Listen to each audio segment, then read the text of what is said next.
Medical కాలేజీలు ప్రైవేటీకరణ అనే అంశం అంటే ప్రైవేటీకరణ కాదు పీపీపీ పద్ధతి అని మీరు అంటున్నారు, ప్రైవేటీకరణ వారు అంటున్నారు. సో వాటికి లేని డబ్బులు నీరుకొండ మీద 300 అడుగుల ఎన్టీ రామారావు గారు విగ్రహం కట్టడానికి మీ ప్రభుత్వం దగ్గర డబ్బులు ఎక్కడి నుంచి వస్తాయని వైసీపీ పెద్ద ఎత్తున ఎదురుదాడి చేస్తాం తెలుగుదేశం మీద. దానికి ఏం చెప్తారు మీరు? సార్ ఇప్పుడు ఇంకొక 2 విషయాలు విశాఖ ఉక్కు గురించి నేను చెప్తా ఉంటే మీరు ఆపారు సార్. 1994లో సార్ నష్టాల పేరుతో బిఐఎస్ఆర్ ప్రమాదం ఏర్పడితే అప్పుడు కాంగ్రెస్ ప్రభుత్వం దాని ప్రైవేటీకరణ చేయడానికి ట్రై చేస్తే తెలుగుదేశం పార్టీ దాన్ని ఆపింది సార్. అప్పుడు 1998లో వాజ్పేయి గారు మాట్లాడించి 1650 కోట్ల రూపాయల ఫండ్ 98లో తీసుకొచ్చారు సార్ విశాఖపట్నం ఉక్కు ఫ్యాక్టరీకి. సో దాన్ని ప్రైవేటీకరణ చేసే ప్రసక్తే లేదు. ఈ టాపిక్ ఎక్కడితో ముగించి ఇప్పుడు మీరు చెప్పేటటువంటి steel plant medical college topic వస్తే సార్, హైకోర్టు ఏం చెప్పారు సార్?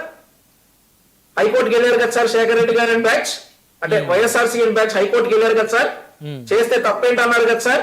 అది ప్రైవేటీకరణ కాదు, పబ్లిక్ ప్రైవేట్ పార్ట్నర్షిప్ చేస్తే తప్పేంటని హైకోర్టు అన్నారు కదా సార్. సుప్రీంకోర్టు కూడా వెళ్తారా sir?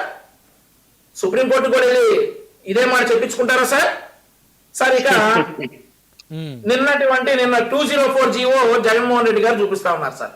State GO central government permission చూపించమంటే ఏ మోహన్ పెడతారు సార్? ఈ కాలేజీకి సెంట్రల్ గవర్నమెంట్ పర్మిషన్ చూపించండి అని అడిగితే ఏం చేస్తారు సార్? దిక్కులు చూస్తారు. ఈ ప్రభుత్వ కూటమి ప్రభుత్వ కుట్ర అంటాం తప్పితే సెంట్రల్ గవర్నమెంట్ పర్మిషన్ చూపించే దమ్ముందా శేఖర్ రెడ్డి గారికి కానీ ఆయన అధినేత జగన్మోహన్ రెడ్డి గారికి కానీ?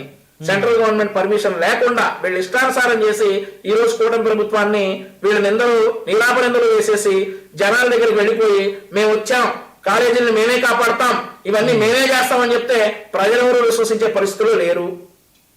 ఇక ఆ తర్వాత 17 మెడికల్ కాలేజీలు కట్టామని చెప్తా ఉన్నారు సార్.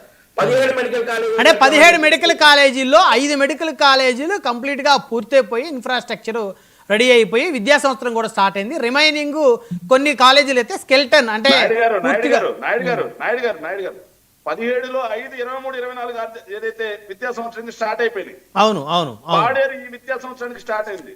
అదే విధంగా పులివెందులకు గత విద్యా సంవత్సరంలోనే 50 మెడికల్ సీట్లు కేటాయిస్తే వద్దు అని ఎన్ఎంసీకి లెటర్ రాసింది ఈ ప్రభుత్వం. ఇప్పుడు రాష్ట్రానికి పెట్టుబడులు వద్దు, అమరావతిలో పెట్టుబడులు వద్దు, అమరావతిలో పెట్టుబడులు వద్దు, రాష్ట్రానికి పెట్టుబడులు వద్దు, రాష్ట్రంలో ఏ కంపెనీలు వద్దు అని చెప్పి లెటర్ రాసేటటువంటి ఘనత వైఎస్ఆర్ కాంగ్రెస్ పార్టీలో ఉంది సార్. గతంలో చూసాం సార్.